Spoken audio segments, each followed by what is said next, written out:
पृथ्वी जळत आहे, भूमी दुभंगत आहे.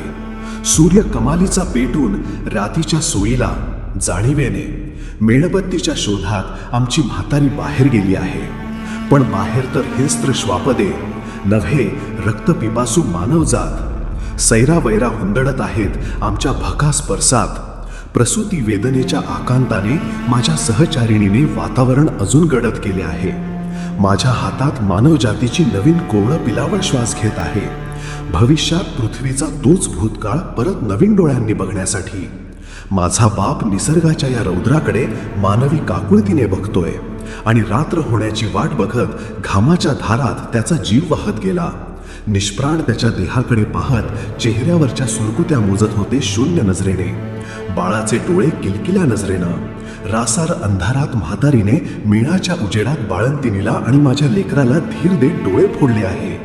उकाड्याने भाजलेल्या जडाने पहाटे कोसळत्या धारा बघून तात्पुरता निश्वास सोडला आहे खरा, पण पाण्याने गरभारलेल्या काळ्या ढगांना त्याची नव्हती काहीच तमा.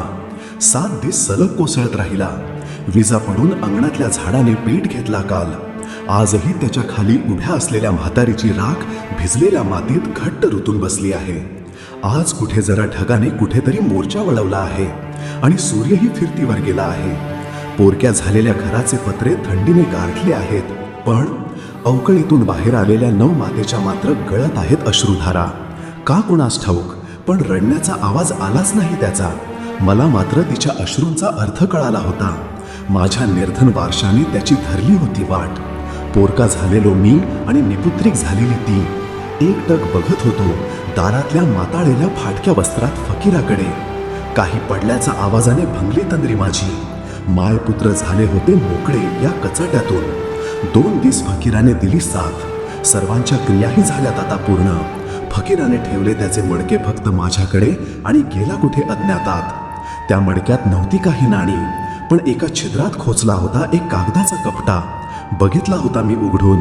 त्यावर लिहिलं होतं, शेवट जवळ आहे.